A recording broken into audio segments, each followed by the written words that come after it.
Avant Moi je croyais, une série estivale dans laquelle je vous invite à venir visiter toutes les fausses croyances au sujet de l'hypersensibilité. Bonjour et bienvenue dans ce podcast, dans ce deuxième épisode d'une longue série Avant Moi je croyais. Je suis Lucie Thédon, sophrologue et hypersensible assumée. Ce deuxième épisode, Avant Moi je croyais que je pouvais mourir de peur. Vous est-il déjà arrivé de ressentir de la peur ou une émotion si intensément que vous avez pensé ne pas pouvoir y survivre? Des ressentis dans le corps comme un coup dans le cœur ou dans le ventre, ou une impression d'exploser en 1000 morceaux, ou au mauvais moment, le cœur qui s'accélère, une boule dans la gorge qui vous empêche de vous exprimer, ou une envie de pleurer que vous pouvez vraiment pas réfréner. Est-ce que tout ça, ça vous est déjà arrivé? Alors moi, ça m'est arrivé bien souvent. Plus jeune, de ressentir des émotions tellement fortes que vraiment j'ai cru que je pouvais en mourir. Comme si mon corps ne pouvait pas contenir cette intensité et que mon cœur pouvait exploser. Et ces émotions, cette intensité me faisait tellement peur, bien que j'ai dû mettre en place des stratégies pour m'empêcher d'aller au bout de l'intensité de cette émotion. Donc cette stratégie, comme je vous l'avais déjà dit dans le premier épisode, c'était de mettre en place une barrière, une armure tellement forte que j'en ai oublié mon corps. Mais ce que j'ai fait aussi, avec le recul, en observant un petit peu comment j'ai vécu ma vie jusqu'à il y a encore quelques années, c'est que j'ai dépensé beaucoup d'énergie et de temps à réfléchir comment éviter les situations émotionnellement ingérables. L'hypersensible que je suis était paralysée devant le regard des autres, devant le jugement des autres, devant la peur que cela, les sensations de peur que cela engendrait dans mon corps, et la honte de mal dire, la honte de mal faire, la honte de faire mal, ou encore pire, la honte de mal être. Parce que dans ces moments-là, je n'avais qu'une envie, c'était de fuir ou de disparaître. J'ai mis en place des stratégies et j'ai mis en place un mantra qui était même pas mal. C'est-à-dire qu'à chaque fois que je pouvais ressentir un pic dans le cœur, eh bien j'étais en plein déni.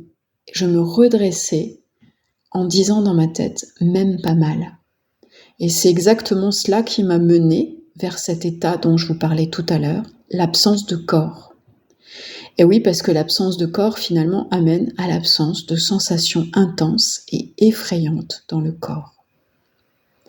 Alors je vais vous raconter une petite histoire qui m'a poursuivie très longtemps lorsque j'ai passé mon permis de conduire au début des années 90.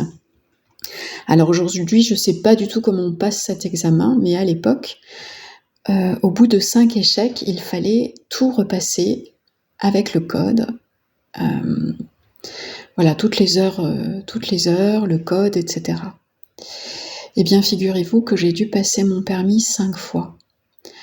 Alors à l'époque, j'avais mis ça sur le compte de je suis maladroite, je sais pas conduire. J'avais tourné les choses en autodérision.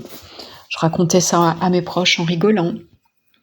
Avec le recul, je me suis rendu compte qu'en fait, c'était relié à cette hypersensibilité et à cette peur du regard de l'autre, du jugement de l'autre. Et oui, le regard de l'autre. La peur d'être jugé, la peur d'être rejeté, et l'hypersensible a une perception exacerbée du regard de l'autre. Alors, on peut se poser ces questions. Est-ce que être sensible est une faiblesse? Est-ce qu'être submergé, c'est de la fragilité? Est-ce que c'est une fatalité? Et si, au contraire, c'était plutôt une force en devenir? Je vais vous parler du corps comme lieu de transformation. Comment valoriser l'intelligence du corps et cette traversée intérieure. Justement, la sophrologie nous amène à une reconnexion du corps. Parce qu'en fait, le corps ne trahit pas. Le corps exprime. Le corps libère des mémoires, des blocages et des non-dits. Parce qu'il ne passe pas par le mental, mais par l'accueil des ressentis corporels. Pour ma part, la sophrologie m'a permis de me concentrer sur mon corps et sur ses ressentis et de les mettre en mots, d'apprendre à les mettre en mots.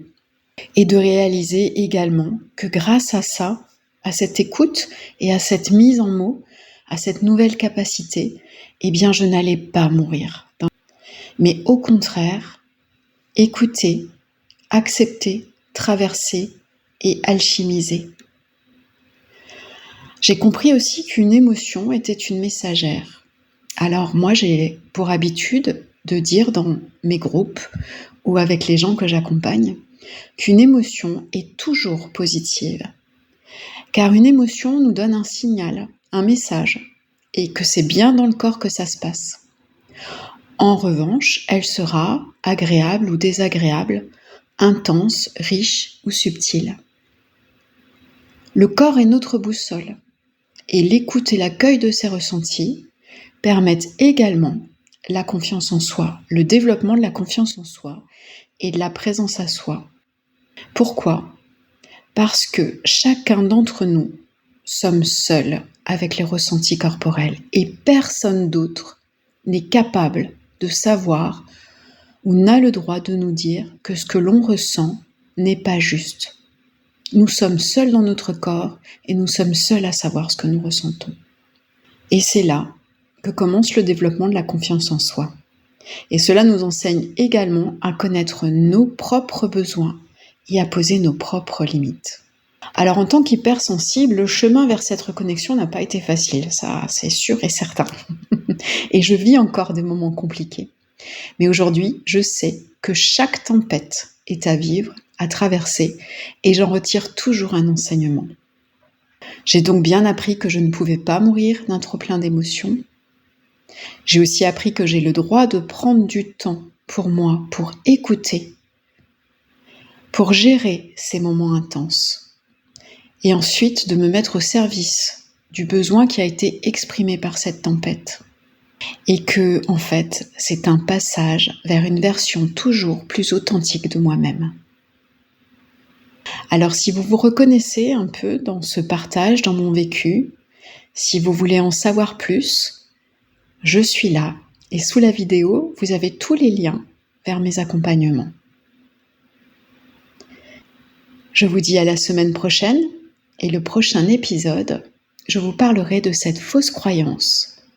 Avant, moi, je croyais que l'hypersensibilité était un mot à la mode. Et je vous parlerai de ce fameux test d'Hélène Aron qui permet de mesurer cette hypersensibilité. À la semaine prochaine!